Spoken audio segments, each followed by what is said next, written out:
Hello and welcome to the Battalion Chief Fire Officer Development Program. And this is week one.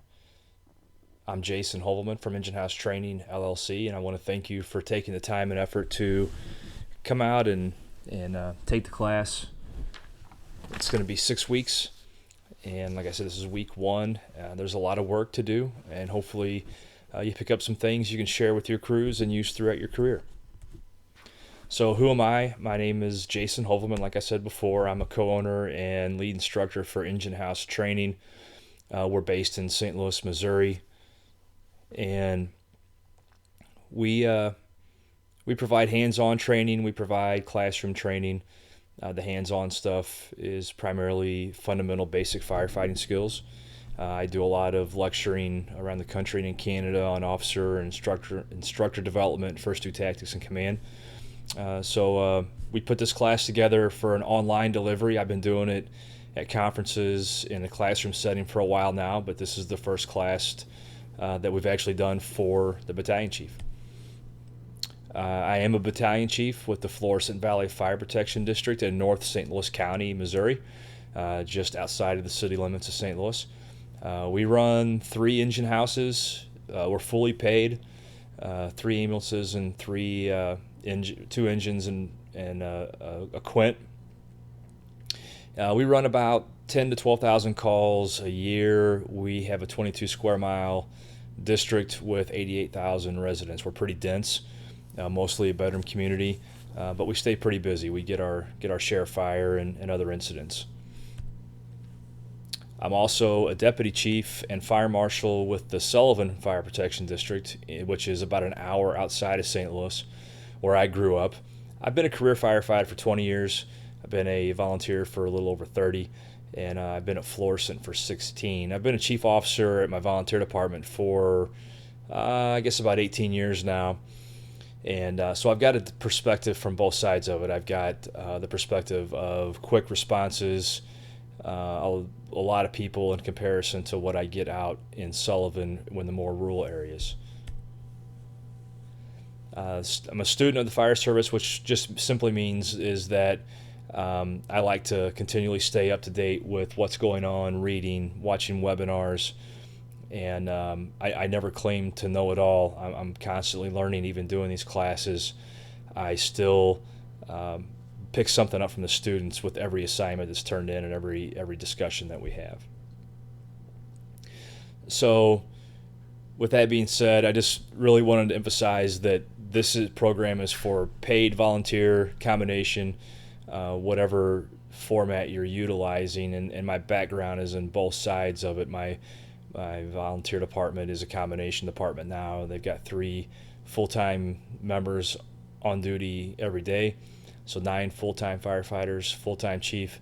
I'm part-time as a fire marshal and a deputy chief, and then the rest that are paid on call are volunteers. So we want to prepare and develop for the position, and that's what we're going to mostly talk about today. Today is a culmination of the company officer class that we do, and basically we're going to cover some things we covered in the company officer development program, reemphasize some of those points, and a lot of this you probably already know. Some of it may be helpful, or you relearn something in this part of the class. It's probably going to be one of the longer lectures that we have out of the 6 weeks, just because we're going to try and fit a lot of material into it in this first week.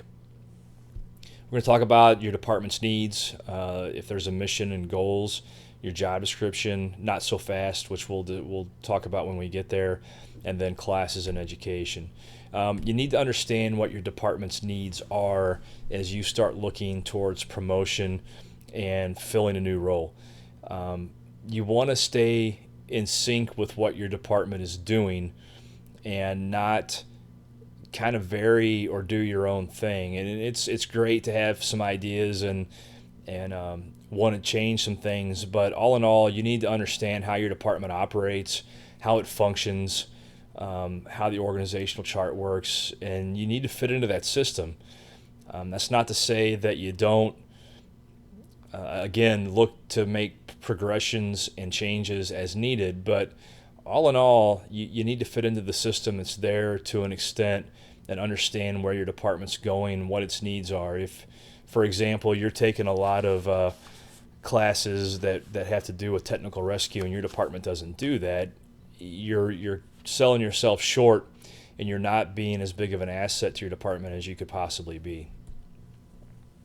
What are the layers of staffing? And what this means is your roles and responsibilities are going to be different depending on how many layers you have in your organization. So, for example, in my paid department at Florissant, we have a chief, we have a deputy chief of prevention, a deputy chief of EMS, and then the 3 battalion chiefs. So there's not a lot of layers from the top to the battalion chief level. And then from battalion chief, it's the captain, and that's it. That's all we have. So that piles a lot onto the battalion chief's plate, because the deputy chief of EMS is all he covers is EMS. It's all he does operationally. Our fire marshal in charge of prevention, that's all he does. So everything else, planning, operations, all that stuff falls on the plate of the battalion chiefs, which increases our role. Now, places that have more layers, your role may be considerably different. You may have less responsibility, which is a good thing, which is going to be helpful for you down the road. What are the expectations of the position? And just like I preach in the company officer class, there's got to be some expectations that describe what they want you to do and what you're supposed to do. If you don't receive clear and concise expectations from your chief or division chief or whoever promotes you, it's a good idea to ask. Ask for some time to sit down and find out what they expect of you, and ask them to be specific. So that way, you know the rules, you know the boundaries, you know what is expected of you, and you can operate within that system efficiently. And there's some places that just simply don't do that yet, and that can be a struggle for you, but at least start looking in that direction. If they don't have expectations, help create them. Help decide what they're going to be.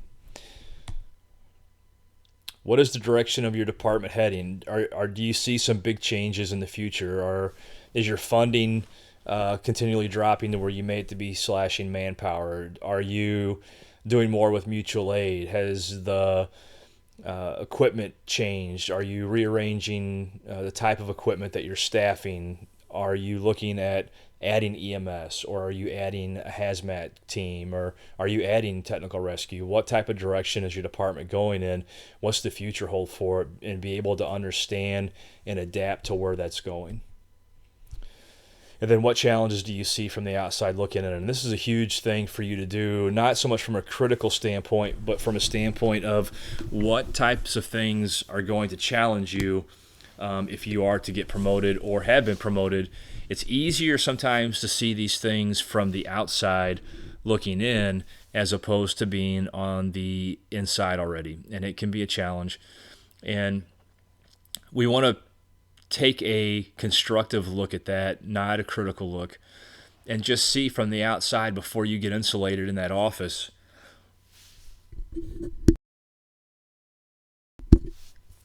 Be able to identify some of the challenges and problems that you're going to face before you get in there. Take some notes, maybe ask some questions of some mentors or some people that you highly trust and respect about how you're going to have to handle those when you get in there, because some things are going to catch you off guard, and as few of those things that you can identify early on, the better off you're going to be. So if you've taken my company officer class, you know I'm a big proponent of missions and goals and objectives and things like that, and at all levels. And it's critical that as an organization, you have a mission statement that is attached to who you are, where the organization wants to go, how it wants to be seen, what its core values are, the goals that it's set for itself, along with objectives, and you can create an action plan surrounding all that to accomplish those things. You need to understand your mission statement. If you don't have one, maybe it's a good time once you get promoted and get into that position to start working on that. But any mission statement, and it doesn't have to be this big fluffy, thing. It should be something that it's a working document. It should be something that you can work towards and that your department actually becomes not just something that hangs on the wall. And with that being said, the final document has to have some attainable goals with some specific objectives. And you've got to understand what those are, how they work, and that really is the outline to really kind of setting your expectations and some priorities and how you operate on a day-to-day basis. And then finally, do you understand the current culture? And why this is so important is that a lot of us that are engaged personnel, firefighters, fire officers that want to make the fire service better, sometimes we don't have the culture where we work that's conducive to making a lot of changes. And I've seen a lot of officers get promoted and want to change the world only to find themselves falling flat on their face because of their approach and not understanding the culture that they're working in. They go to conferences, they take classes, they are involved in social media with a lot of like-minded individuals. They take classes like this even and go back and they want to change everything right away, but the culture doesn't allow it. So you've got to understand the culture you're working in. It doesn't mean you give in by any means. What it means is your approach has to be a little bit different and it has to be appropriate for the culture that you're in. You have to be prepared to work inside that culture until you can find an opening or slowly make those changes. Job description is huge. And, the job description is really who you are and what you're going to do. And I can tell you that it's going to be very different in most cases from what you did as a captain. Are you familiar with the specific description of your position? Are you familiar with what it entails? I would highly recommend that once you start identifying yourself as possibly interested in promoting to battalion chief, that you start studying that job description and really finding out what it entails, because it's likely that there's some things in there that you don't fully understand or that nobody else is doing, or they're vague or confusing.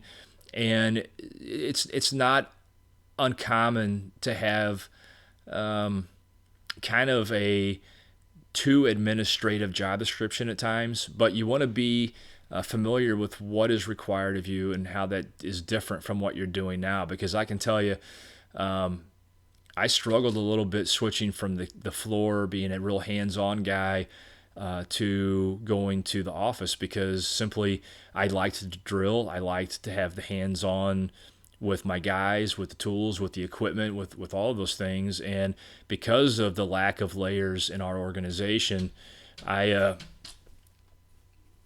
wasn't able to always do that, and I'm still not able to always do that because I've always got things on my plate. At our place, the battalion chief is in charge of scheduling, manpower, sick leave, overtime, vacations, POs, purchasing, invoices, reviewing those things,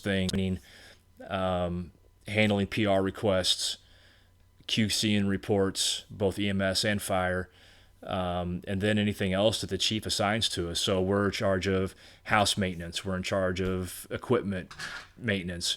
We are in charge of just about everything, where if you had multiple layers in your organization, it relieves some of that responsibility, but it takes a lot of time during the day, which doesn't allow you to get out with your guys sometimes. So those are some of the things you've got to think about and how you're going to handle that change in your job description.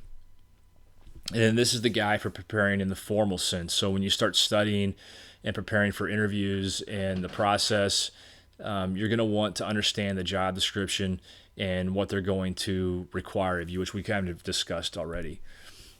And then finally, how do you measure up with everybody else? But not so much against everybody else, but how do you measure up with what your ideal vision is of a battalion chief? Do you meet all of the standards and requirements that you would want from a battalion chief? And so it's a good idea to sit down and take yourself out of the mix and write down what the best qualities and traits of a battalion chief would be that you would want to work for them. Write all those things down and see where you measure up. Where do you fit in? None of us are going to meet all of those things, but we need to at least set a benchmark and an example for what we want in a battalion chief and start striving for that. So not so fast, what does that mean? And I see this at all levels in the fire service. Basically, don't cram for the promotion of the position. Don't wait till the last minute to prepare yourself for taking that next step. And we see it at the company officer level a lot. I've seen it at the battalion chief level where the promotion is not that far down the road. And when I say not that far down the road, it might be a year, it might be 8 months. That's pretty quick. That's pretty close to the promotion. That's pretty quick to start taking classes when you've got 3 or 4 you've got to get under your belt to qualify for the promotion. That's cramming for a promotion, and it's a little bit transparent, and it's easy to see where people's true intentions are. Build a full body of work and be consistent with your progressions. Slow, steady steps sometimes, a lot of times, is the best way to get there. Don't be the best next position, and I've seen it at all levels. If you're a captain, don't work on being the best next battalion chief. If you're a firefighter, don't work on being the next best company officer. Be the best at the position you're at now. I've seen captains neglect their duties and responsibilities trying to be the next battalion chief or to be the next company officer or whatever level they're at. They're trying to be the next best at whatever they're doing. And it's unfortunate because they basically put aside what they're supposed to be doing now for a possibility of being promoted. And then when they don't get it, they're even that much more disappointed and they neglect their duties even more. So be the best at what you're doing now. I can tell you as a battalion chief that has promoted battalion chiefs and captains, you want the best captain to promote to battalion chief. You want the best firefighter to promote to captain. Be the best at what you're doing. Build a solid, consistent body of work, and your odds are going to be really good. We've got to master the fundamentals. We've got to understand what we're doing, and whatever rank you're at, you've got to be very intimate with the job. You've got to be able to troubleshoot, answer questions, and do things and demonstrate things that people ask questions about. As a battalion chief, number one, you should be proficient and at an almost mastery level of fundamental skills as a company officer, which is going to help you as a battalion chief understanding the time it takes for tasks to get done on the fire ground. When you're an incident commander, understanding that it's not easy or fast to stretch to the third floor. It's not fast or easy to force all the doors. And as a commander, if you're well aware of that and you understand the fundamentals and all that, you're going to have a better idea of what your people are doing on the inside.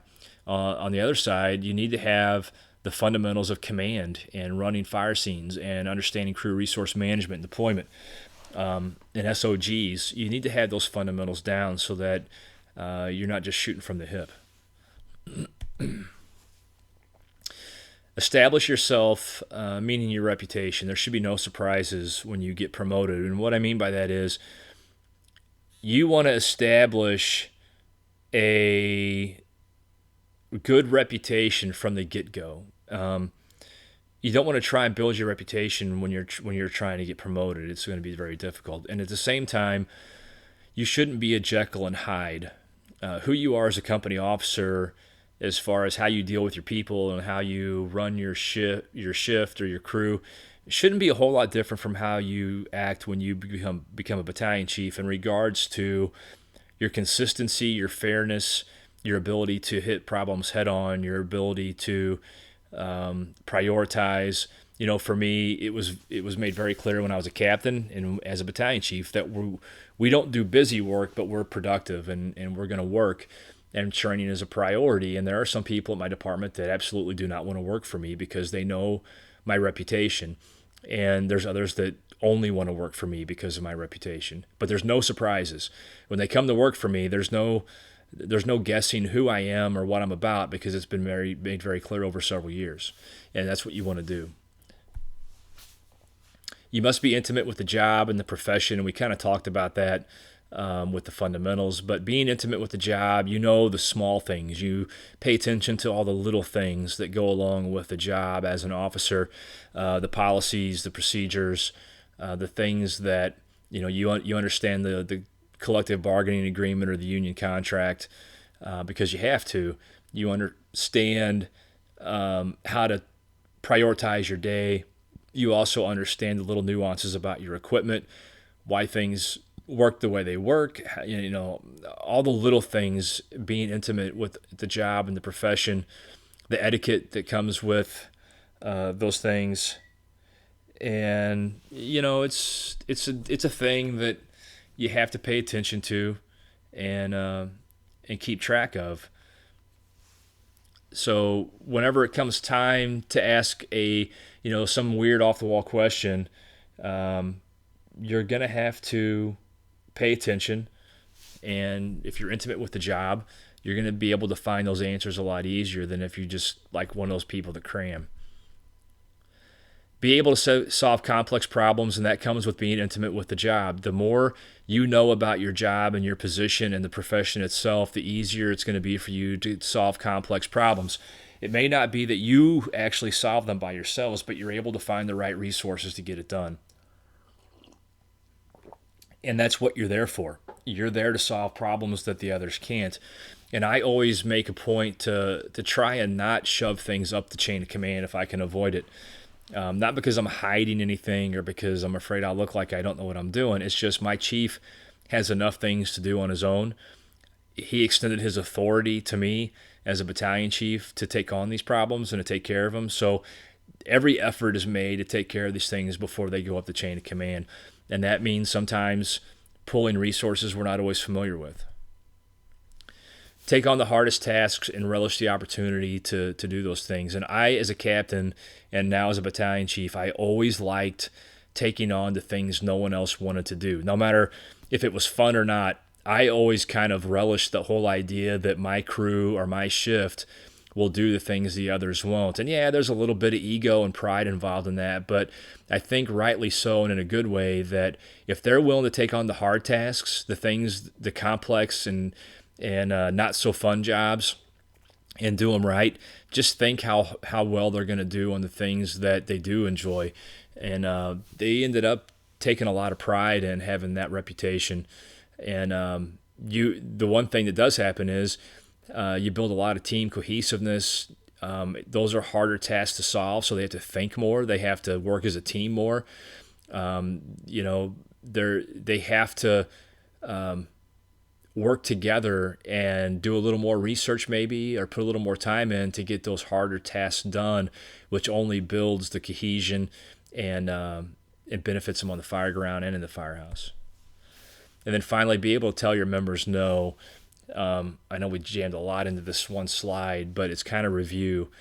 Be able to tell your members no, and the earlier that you can establish that, the better off you are. Now, you don't tell them no if it's not necessary, but the point is that just like your kids, if they're not told no, it's harder to tell them no as time goes on, the more entitled they feel. But if you tell them right off the gate when it's not appropriate, I can tell you when I first became our training officer, I created a few of us created the training division from scratch.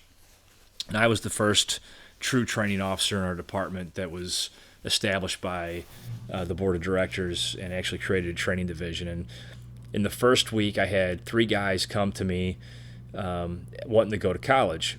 And so they submitted the paperwork, and they all wanted to go for nursing.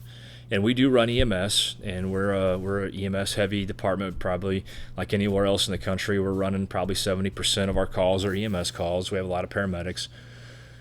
And I told them all no, because they thought, in the way the policy read, was that we'll pay for a college education so long as it relates to their job. And they all thought a nursing degree related to their job, and I argued that it didn't. And quite honestly, what I point blank asked them all was, well, what are you going to do with this? Well, they all were going to work part-time. Well, I just told them right away, no, we're not doing that. I'm not paying for a degree for you so that you can go work part-time. And quite honestly, a nursing degree doesn't help you here at all. We can send you to a critical care paramedic class or other paramedic classes, but you having a nursing degree does not change how we treat patients, because we're a paramedical program. We don't do hospital treatment. We do 911 calls, we drop them off, and we leave them. So per protocol, they're not going to be allowed to do any more than what they already do. So but right out of the gate, I had to tell them no, and it set the stage for people to expect that if it's not within the guidelines, they're going to get told no. And it eliminated a lot of the BS stuff that was going to come through there for classes and different things, because I had my own budget and that I was in charge of, and they thought that, well, hey, maybe he'll let us do this, the other guys didn't. But the earlier you can say no and give justification for it, the better off you're going to be. So classes and education, take what is needed, not what you want. And I say that with an air of caution. You need to take classes that you like to take, but at the same time, don't let that be the only thing that you take education-wise. Don't be so that the only thing that you attend are classes that you like. Remember your job description, remember what the department's organizational needs are, and take classes accordingly. Use the mission, goals, and job description to guide your path. Like we just kind of mentioned, look at what the department needs, look at what the job description entails, and take classes accordingly. Be aware of what is needed and what you're going to be called to do, and take classes in that area. If you're dealing with a lot of budgets and you have a lot of administrative duties, you might want to take some business classes, although they're not always the most fun. But to take a lot of where all you're taking are forcible entry classes and cutting open roofs, if that's not your job description, although it's important to maintain and have those skills, and I don't say don't take them, but you need to look at what your job description is and take your classes accordingly. Your class history, your education history should be a consistent body of work, just like we talked about a little bit ago in regards to not cramming for your promotion. Constantly be learning, whether it's online, whether you're going to conferences. I've gotten real picky whenever I take classes or I look at conferences to see, number one, what the topics are and who the speakers are and what value it's going to be for me and my department. And there was a conference last fall that I looked at going to, and I was going to sign up until I read all the class descriptions and realized that it really wasn't exactly what we were looking for organizationally for our battalion chiefs. And so we skipped that one and we sent them to a few others. So, but be consistent. Don't doesn't mean you're out of state every month at a class, but there's a lot of resources out there. And stay consistent with what you're doing. Kind of like keeping up with CEUs. It's a lot easier to do more frequent, lesser time, in smaller chunks than to cram all at one time to get those CEUs. Practice what you learn and apply it. So if you go take a class on command and control or crew resource management or deployment, it doesn't do you any good if you don't apply it in a manner that is beneficial to your department. But with that being said, also don't come back and try and change all of your SOGs without going through your chief and testing those methods. But for the most part, the things we learn at classes in regards to leadership and management, command and control, and all of those things, you just have to be diligent in how you apply them, but you need to use it. Don't let it just sit on the shelf. If I tell you, say no when it's appropriate, but you don't do it, it's not going to help you at all. You obviously need to take command classes, and there's a lot of them out there. There's Blue Card. There are the Command and Control series through the National Fire Academy. There's a lot of command classes out there. Traditions Training's got Waving the Red Flags. Engine House Training, we've got Common Sense Command. So there's a lot of options out there for you. Interpersonal skills, get uncomfortable. And what that means is don't avoid conflict, don't avoid those situations, which means some of these classes you need to learn a little bit about how to handle some of these situations. You can take an organizational behavior class, or even a psychology class can help you, oral communications, business communications, things of that nature. And then finally, writing, documentation, and reporting are critical. I can't tell you how important those things are and how overlooked they are in our industry. But as soon as you have a court case come around, you'll see how important that the documentation is. If if you've never taken a technical writing class or a business writing class, I would highly recommend it. And they're usually pretty cheap. You can get it at any community college. They're online, they're easy to access, but it would be a huge benefit to you. And something I don't have listed on the slide that I would recommend in regards to if there's something that you're interested in but don't want to spend money on, there's a website called edX, EDX. And if you Google edX, it's basically an online education portal where you can get free classes from just about every university and college in the country and throughout the world. You won't get credit, but you can actually attend the classes online. You can do the assignments and get feedback, and it's completely free. So that resource is edX. I have not seen any fire-related classes on there yet, but there are business classes, there are finance, there are, if you just like history, just anything to keep your mind moving and thinking. There's, psychology and homeland security and terrorism, and a lot of those things are there for you at no cost. So SOGs and training, kind of moving into a different direction here, is what you've got to remember is as the battalion chief, you could very easily be the facilitator and creator of SOGs and training. And so we'll talk briefly here about that, and you're going to be provided some supplemental materials in the link that you receive on Monday with the links to these documents and worksheets. But you're going to want to be able to create multi-company drills, which is going to be established for you in an assignment for week 1. You want to evaluate and assign the corrective measures based off what you see. And that all becomes with you being the facilitator and the creator. And the SOGs and training should go hand in hand.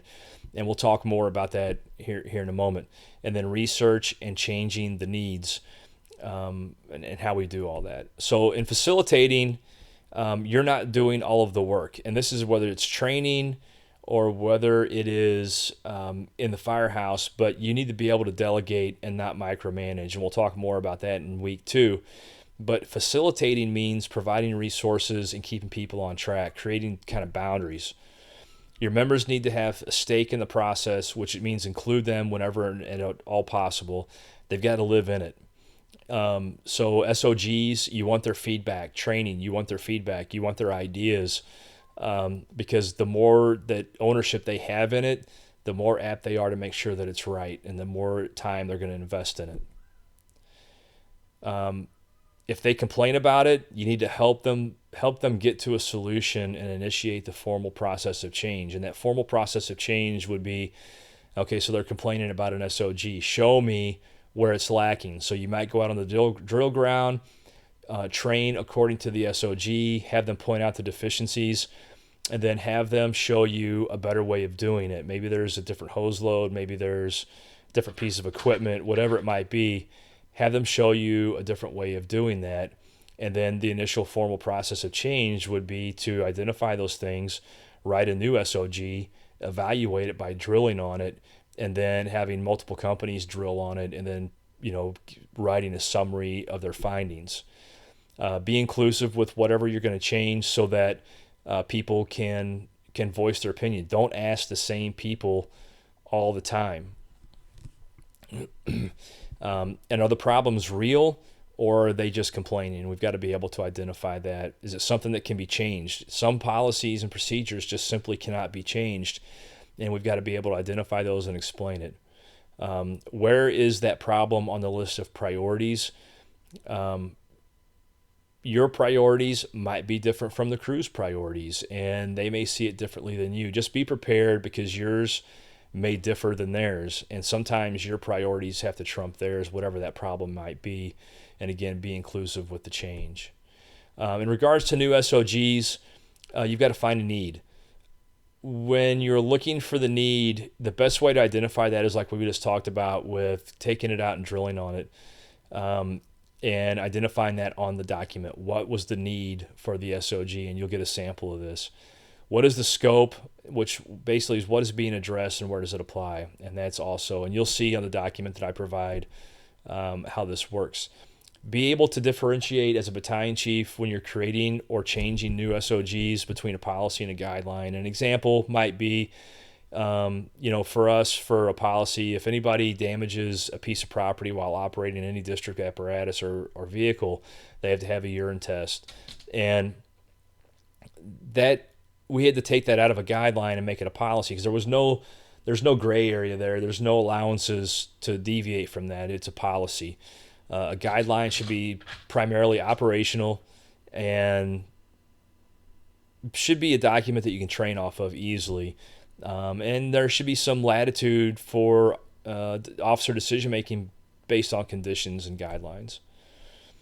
Should be based on solid resources. When you make your SOGs and you create them, it's a good idea to list your resources just like you would if you were writing an article or a paper.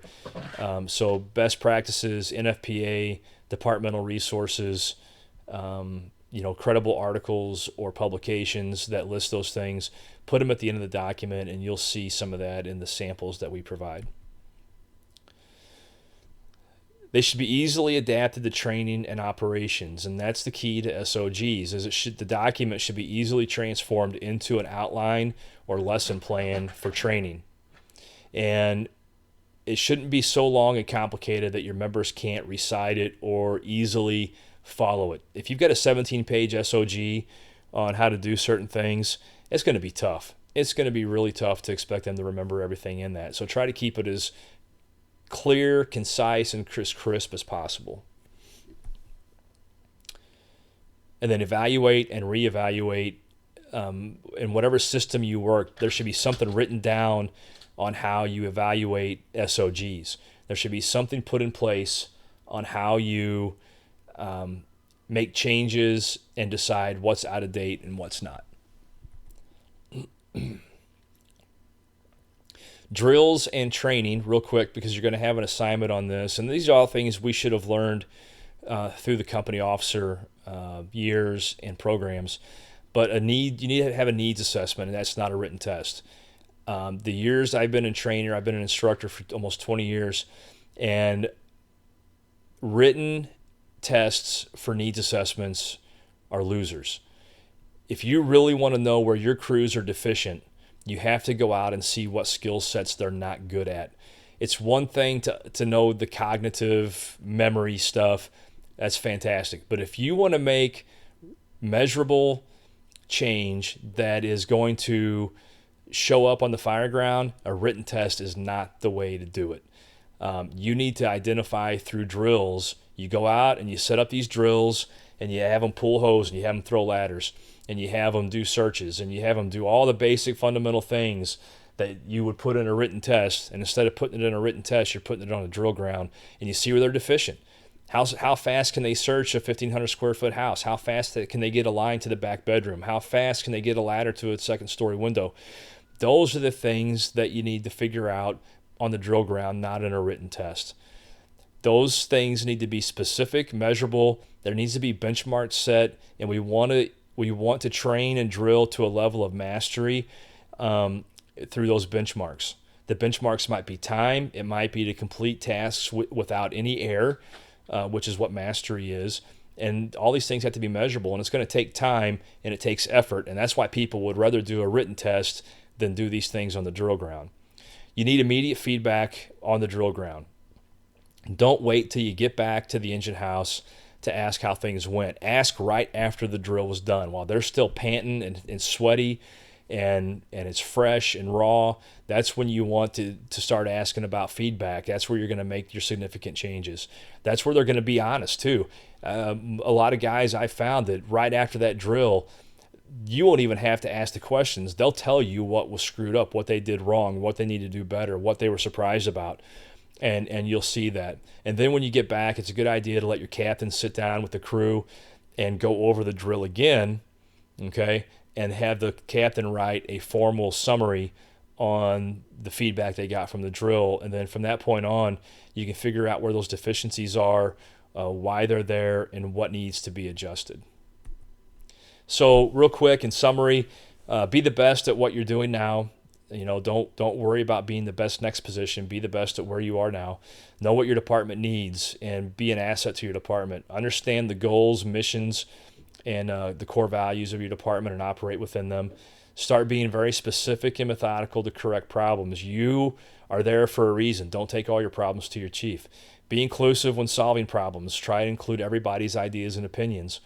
And then measurable training based on sound SOGs are necessary, like we just talked about. So that's week 1. And you've got some written assignments. The written assignments should be done in Word format. If you use Pages, that's fine too, and should be attached to an email to me at thenewfireofficer@gmail.com. Don't put your written assignments in the body of an email and send it to me. Make sure it's done in a word processing program and sent to me as an attachment. The week assignments, the written assignments that you see now, those get done on Word and sent to me. There will be, so the first ones are going to be forms and worksheets you'll have attached to the first week PDF with all of your assignments. And these will all be on the PDF that you receive. You should have received to open this video. So if you don't copy them down right now, there's no reason to write these down while you watch this video. But the one assignment is going to be based on a recent incident or training evolution. Create a new SOG and a memo to your company officers and to the fire chief explaining the need. The memo to your company officers should include what their role will be, whether it's in helping establish the SOG, doing the drill, figuring out the needs, the things that we talked about. The memo to your fire chief should include benchmarks for testing the SOG, how you're going to evaluate it, and a schedule for remediation and evaluation if needed. That's going to be week 1. That's one assignment. The other one is, based on that SOG you write, create a multi-company drill with the description of the need, what your benchmarks will be, and the role of each company involved in the drill. And there's some forms in there that you can use. Create a practical mission statement with core values, goals, and specific objectives to achieve each goal. This is for your organization. Specific objectives should be very specific. Basically, when you write an objective for your mission statement with your objectives and goals, when you start thinking about objectives, they should answer how, why, and when are they going to happen. Okay? So you want to make sure you make those very specific for your organization. And then finally, using the materials provided in the link, create a monthly training plan for your companies. Skill sheets and appropriate SOGs should be included for companies to review as necessary. And there will be supportive material included for that. And then we go to the discussion forum, which is going to be on the course site's website that you should have got a link and sign up for. That's the only thing that we're doing on the course site's website is the discussion forum. The discussion forum, I don't provide a lot of feedback to, but it's for you to network with the other students, to learn what everybody else is struggling with, and to figure out what what their ideas are and what their challenges are and how they've adapted or overcome. And it should be a great networking piece for you all to learn from each other. And the two discussion questions this week are: what are the challenges you see or have experienced in preparing for making the transition from company officer to battalion chief? And it should be your personal experiences. And then, what is the biggest difference in the roles that the company officer plays versus the battalion chief in your department that's unique to your department, not what you think other places are doing, but what's the biggest difference in the roles at your department between company officer and battalion chief?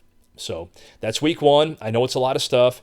There's going to be a lot of written assignments during these 6 weeks. There's a lot of work to do to make this class credible and reputable, and to hopefully provide you with a portfolio of usable documents and information. We have to put these written assignments in there to help you and to help us make this class credible and beneficial to you. Since you're putting the time and effort and money into it, we want to make sure you're getting something out of it. So the more you put into it with the written assignments, the more you're going to have available to you when you get promoted, or if you're in that office now, to reference and to be able to look and adapt and take these documents and these ideas and use them throughout your career. So thanks again for taking the time to take the class. This is week 1. If you have any questions, feel free to contact me at any time, and look forward to seeing you next week.